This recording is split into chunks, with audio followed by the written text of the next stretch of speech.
Good morning, students. How are you? I hope you all are fine. Welcome back my YouTube channel.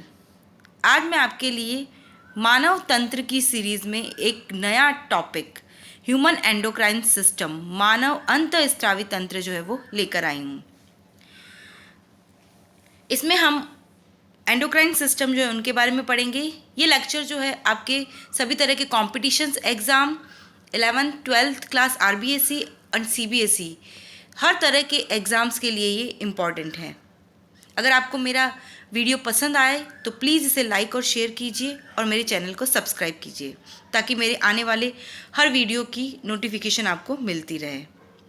तो चलिए start करते हैं हमारा आज का लेक्चर। जैसे कि आप सभी को पता है कि मानव जो होता है उसकी शरीर की विभिन्न प्रकार की उपापचय क्रियाएं जो होती है उसको करने के लिए उसको वातावरण के साथ सामंजस्य बनाना पड़ता है और मानव की विभिन्न जैविक क्रियाओं को संपन्न कराने के लिए वातावरण के साथ जो मनुष्य सामंजस्य बनाता है यानी कोऑर्डिनेशन करता है उसे हम कहते हैं समस्थापन। It is called homeostasis. और इस समस्थापन के लिए ताकि शरीर की सारी क्रियाएं सही रूप से सुचारू हो सके उसके लिए मानव में दो तंत्र कार्य करते हैं। पहला है तंत्रिका तंत्र और दूसरा है अंतःस्रावी तंत्र। ये दोनों मिलकर के हमारे शरीर में नियंत्रण और समन्वय को बनाए रखते हैं।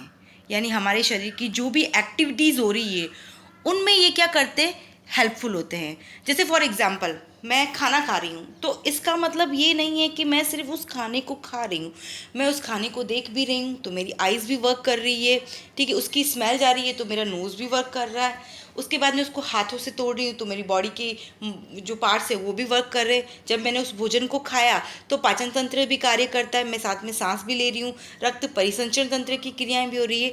तो एक ही कार्य को करने के लिए हमारे सारे ऑर्गन्स जो होते हैं मिल करके और कोऑर्डिनेशन करते हैं और इसी के लिए हमारी बॉडी के अंदर तंत्रिका तंत्र और अंतःस्रावी तंत्र जो होते हैं महत्वपूर्ण भूमिका निभाते हैं।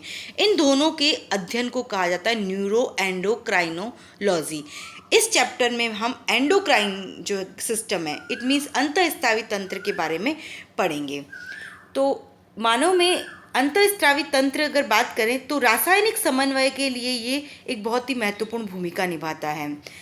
सबसे पहले जो अंतःस्रावी विज्ञान है उसका जनक जो है वो कहा जाता है थॉमस एडिसन को। अंतःस्राव शब्द जो है वो दिया था क्लॉड बर्नार्ड ने। अंतःस्रावी तंत्र जो होता है हमारा किससे बना होता है, विभिन्न प्रकार की ग्रंथियों से मिलकर के बना होता है और ये ग्रंथियां जो होती है वो 3 प्रकार की होती है, बहिस्रावी ग्रंथि, अंतःस्रावी ग्रंथि तथा मिश्रित ग्रंथि। और ये तीनों ग्रंथियां मिलकर के हमारा अंतःस्रावी तंत्र जो है वो बनाती है।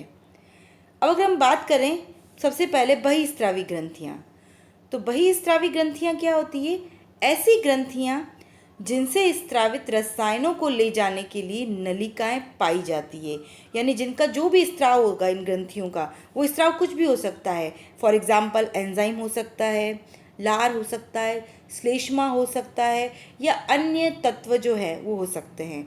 तो इनके स्त्राव को ले जाने के लिए नलिकाएं पाई जाती है। यानी ये ग्रंथियां जहाँ होंगी जब ये अपना स्त्रावित करेंगी, जो भी रसायन स्त्रावित करेंगी तो ये नलिकाओं के द्वारा जो है वो लक्ष्य अंग यानी जहाँ उसे पहुँचना होता है वहाँ तक पहुँचता है। तो इन्हें हम कहते हैं बहिस्रावी ग्रंथियाँ। इसीलिए इन्हें नलिका युक्त ग्रंथियाँ भी कहते हैं क्योंकि इनके स्त्राव को ले जाने के लिए नलिकाएं पाई जाती है। इसके उदाहरण हैं यकृत, लार ग्रंथियाँ, श्लेष्मा ग्रंथियाँ और श्वेत ग्रंथियाँ। यकृत जो होता है हम लोगों ने डाइजेस्टिव सिस्टम में किया था, यकृत के बारे में बहुत सारे कार्य करता है ये, ठीक है ना। तो ये एक महत्वपूर्ण बहिस्रावी ग्रंथि का जो है कार्य भी करता है। लार ग्रंथियाँ जो थी लार स्रावित करती है, इसको भी हमने पाचन की क्रिया में पढ़ा था। अगर आपने नहीं देखे मेरी वीडियो तो उनको देख लीजिए, आपको समझ में आ जाएंगे। श्लेष्मा ग्रंथियाँ श्लेष्मा का स्राव करती है। श्लेष्मा एक चिपचिपा पदार्थ होता है जो कि शरीर के विभिन्न अंगों, आंतरिक अंगों द्वारा स्रावित होता है और वहाँ जहाँ पर ये जिस वातावरण में स्रावित होता है वहाँ पर स्नेहक की तरह कार्य करता है। श्वेत ग्रंथियाँ जो होती है हमारी त्वचा में स्थित होती है जो कि पसीने का स्रावण करती है। इसके अलावा भी बहुत सारी ग्रंथियाँ होती है जो कि बहिस्रावी ग्रंथियों का कार्य करती है। अब नेक्स्ट जो है वो है अंतःस्रावी ग्रंथियाँ। तो अंतःस्रावी ग्रंथियां क्या होती है? तो ऐसी ग्रंथियां जिनसे स्रावित रसायन को ले जाने के लिए नलिका नहीं पाई जाती है, उन्हें हम कहते हैं अंतःस्रावी ग्रंथियां। मुख्यतः अंतःस्रावी तंत्र जो है उसमें हम अंतःस्रावी ग्रंथियों का ही अध्ययन करते हैं। तो अंतःस्रावी ग्रंथियां जो होती है नलिका विहीन ग्रंथियां, क्योंकि इनसे जो भी रसायन स्रावित होता है वो कहाँ मिलेगा? सीधा ही रुधिर में, यानी नलिकाओं में मिक्स नहीं होगा, रुधिर में होगा, और रुधिर फिर इसको शरीर के विभिन्न अंगों तक ले जाता है। अब ये ग्रंथियां जो होती है, ये जो स्राव करती है रसायन, उस स्राव का नाम होता है हार्मोन। यानी हार्मोन जो होते हैं वो सिर्फ और सिर्फ अंतःस्रावी ग्रंथियों से ही स्रावित होते हैं। इसके उदाहरण है पीयूष ग्रंथि, एड्रिनल ग्रंथि, थायराइड ग्रंथि आदि। बहुत सारी अंतःस्रावी ग्रंथियां होती हैं जिनके बारे में हम इस चैप्टर में जो है डिटेल में स्टडी करेंगे। देन नेक्स्ट जो देखें हम वो है मिश्रित ग्रंथि। अभी मिश्रित ग्रंथियां क्या होती है? तो ऐसी ग्रंथियां जो कि दोनों ही कार्य करती, अंतःस्रावी का कार्य भी कर रही है और किसका? बहिःस्रावी का भी कार्य करती है। तो इन ग्रंथियों को हम कहते हैं मिश्रित ग्रंथियां। और इसका उदाहरण है अग्नाशय और जनन ग्रंथियां। हम लोगों ने अग्नाशय ग्रंथि के बारे में भी पढ़ रखा है। अग्नाशय ग्रंथि जो होती है दोनों का कार्य करती है, यानी पाचन की क्रिया में ये एंजाइम भी स्रावित करती है और अंतःस्रावी की क्रिया में ये हार्मोन्स जो होती है उनका भी स्रावण करती है। और जनन ग्रंथियां दो प्रकार की होती है, नर में होती है वृषण और मादा में होती है अंडाशय। जो कि वृषण में शुक्राणुओं का निर्माण और अंडाशय जो होता है वो अंडाणुओं का निर्माण करने के साथ साथ नर और मादा में विभिन्न हार्मोन्स जो होती है उनको भी स्रावित करती है। तो इस तरह से ये दोनों ग्रंथियां जो होती है ये अंतःस्रावी और बहिःस्रावी का कार्य भी करती है। अब मैंने एक शब्द लिया हार्मोन। हार्मोन क्या होते हैं? हार्मोन क्या होते हैं?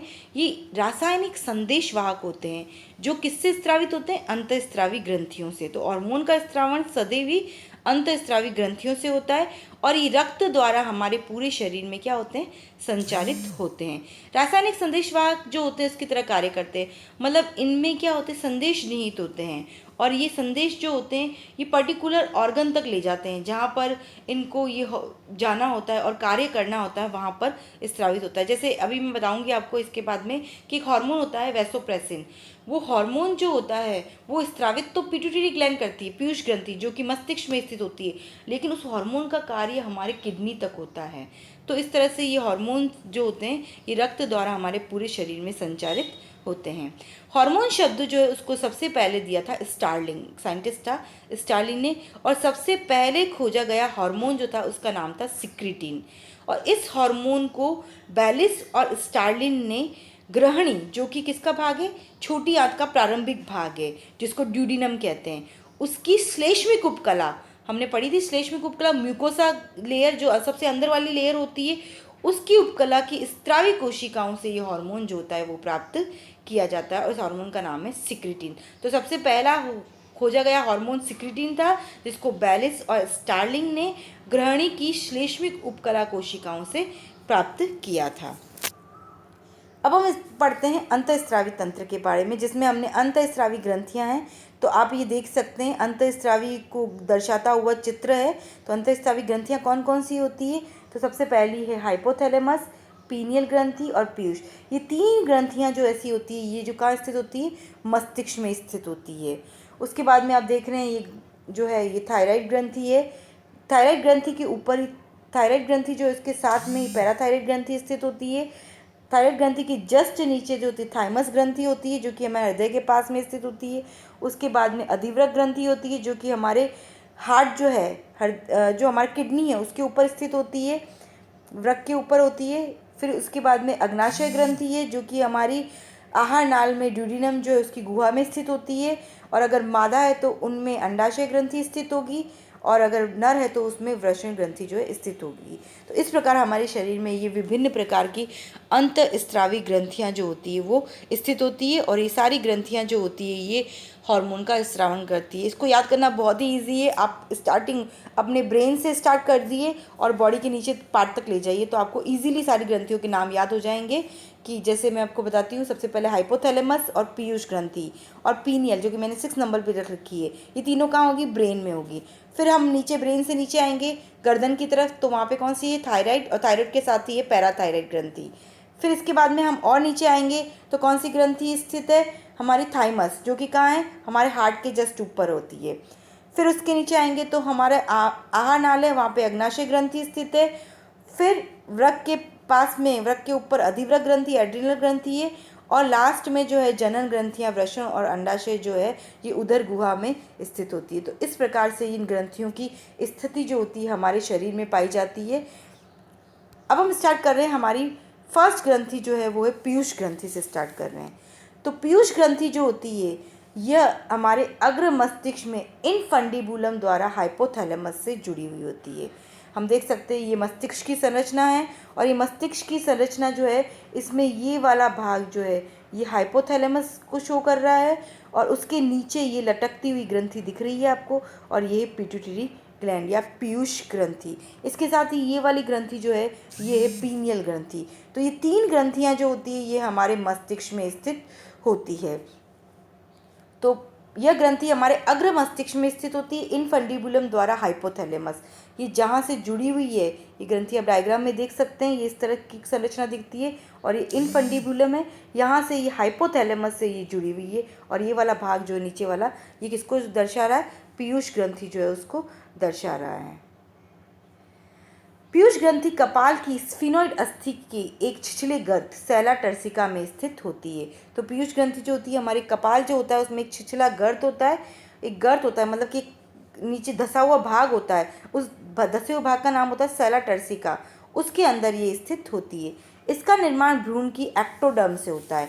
भ्रूण का जब विकास होता है माता के गर्भाशय में तो 3 परतें बनती है, एक्टोडर्म, मेसोडर्म और एंडोडर्म। इन तीनों परतों से अलग अलग अंगों का निर्माण होता है। तो भ्रूण की जो एक्टोडर्म सबसे बाह्य परत है उससे निर्माण होता है पीयूष ग्रंथि और पिट्यूटरी ग्लैंड का। इसे मास्टर ग्रंथि भी कहते हैं। क्यों कहते हैं? क्योंकि यह ग्रंथि अन्य सभी ग्रंथियों का नियंत्रण कर रही है। शरीर में उपस्थित बाकी सारी ग्रंथियां जो हमने देखी अभी, इन सभी को कंट्रोल करती है पिट्यूटरी ग्लैंड और पीयूष ग्रंथि। इसका आकार मटर के दाने जितना होता है, बहुत ही छोटी होती है। हम डायग्राम में देख सकते हैं, ये बिल्कुल हमें छोटी सी ये मटर के दाने जितनी दिखती है। ये शरीर की सबसे छोटी ग्रंथि है लेकिन सबसे ज़्यादा कार्य करती है। अब अगर हम देखें इसकी स्ट्रक्चर को अच्छे से तो इसके 2 भाग हैं। हम देख रहे हैं ये वाला भाग, आगे वाला भाग एंटीरियर पिट्यूटरी, इसको हम कहते हैं एडिनो हाइपोफाइसिस, अग्र पीयूष ग्रंथि। दूसरा वाला भाग जो है इसका नाम है पोस्टीरियर पिट्यूटरी और पश्च पीयूष ग्रंथि। तो मैंने पीयूष ग्रंथि के भाग लिख रखे हैं, adeno hypophysis and neuro hypophysis. Adeno hypophysis को हम कहते हैं अग्र पीयूष ग्रंथि, डायग्राम में दिख रही है आपको ये वाली स्ट्रक्चर। और नेक्स्ट जो भाग है पिट्यूटरी ग्लैंड का न्यूरो हाइपोफाइसिस जिसको कहते हैं, जिसको पश्च पीयूष ग्रंथि भी कहते हैं, ये वाला भाग जो है, ये वाला भाग पश्च पीयूष ग्रंथि कहलाता है। अब अगर हम देखें एडिनो हाइपोफाइसिस से के भी 2 भाग है, pars distalis and pars intermedia. तो आप डायग्राम में देख सकते हैं ये वाला भाग जो है ये पार्स डिस्टेलिस, और ये वाला भाग आपको दिख रहा है ये पार्स इंटरमीडिया। अब इन भागों से अलग अलग हार्मोन जो होते हैं वो स्त्रावित होते हैं। तो पार्स डिस्टेलिस से कौन कौन से हार्मोन स्त्रावित होते हैं? तो हम देख सकते हैं पार्स डिस्टेलिस से वृद्धि हार्मोन, सोमेटोट्रोपिन जिसको कहा जाता है, थायराइड उत्तेजक हार्मोन TSH, इसको बोलते हैं thyroid stimulating hormone, adrenocorticotropic hormone ACTH, prolactin hormone PRL, gonadotropin जिसमें 2 हार्मोन है FSH और LH। FSH का पूरा नाम है पुट्टिका प्रेरक हार्मोन, फॉलिकल स्टिमुलेटिंग हार्मोन, और LH का नाम है ल्यूटिनाइजिंग हार्मोन। इन दोनों को संयुक्त रूप से गोनेडोट्रोपिन कहते हैं। तो ये हार्मोन स्रावित होते हैं। अगर हम बात करते हैं पार्स इंटरमीडिया से, तो पार्स इंटरमीडिया जो है ये वाला भाग जो आपको दिख रहा है, इस भाग से कौन से हार्मोन स्रावित होते हैं? तो इस भाग से जो एक ही हार्मोन स्रावित होता है और उसका नाम होता है MSH, मिलेनोसाइट प्रेरक हार्मोन।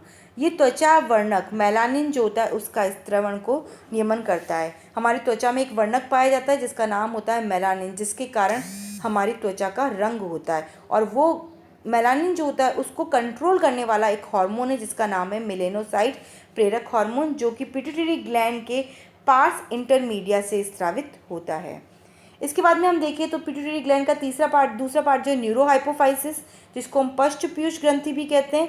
इसका भाग है पास नर्वोसा। आप देख सकते हैं ये एक भाग ये इसका पास नर्वोसा।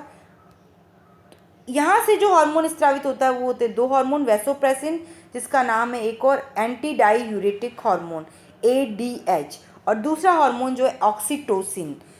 तो ये दो हार्मोन जो होते हैं पास नर्वोसा से स्रावित होते हैं। तो इस प्रकार हम देखेंगे कि पीयूष ग्रंथि का जो अग्रभाग होता है एडिनोहाइपोफाइसिस या अग्र पीयूष ग्रंथि, उससे टोटल 6 हार्मोन स्रावित हो रहे हैं।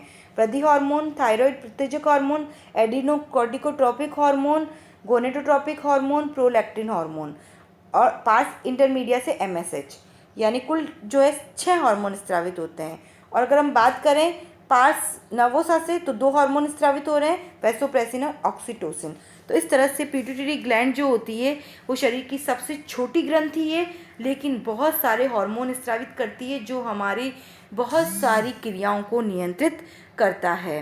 साथ ही इसे मास्टर ग्रंथि भी कहते हैं। क्यों कहते हैं पिट्यूटरी ग्लैंड को मास्टर ग्रंथि? क्योंकि ये अन्य ग्रंथियों के स्त्रावण को भी क्या करता है, नियंत्रित करता है। अगर कोई ग्रंथि हार्मोन स्रावित नहीं करती है, जैसे थायराइड ग्रंथि है तो TSH हार्मोन स्रावित होगा, वो TSH हार्मोन थायराइड ग्रंथि को प्रेरित करेगा कि ये थायराइड हार्मोन जो है वो स्रावित करे। ACTH है तो एड्रिनल ग्रंथि को नियंत्रित करेगा, ताकि क्या एड्रिनल ग्रंथि जो है जो एड्रिनल हार्मोन स्रावित करती है उसका नियंत्रण हो सके। तो इस प्रकार पिट्यूटरी ग्लैंड जो होती है हमारी अनेक ग्रंथियों को भी नियंत्रित करती है और ये हमारे शरीर की सबसे महत्वपूर्ण ग्रंथि भी है।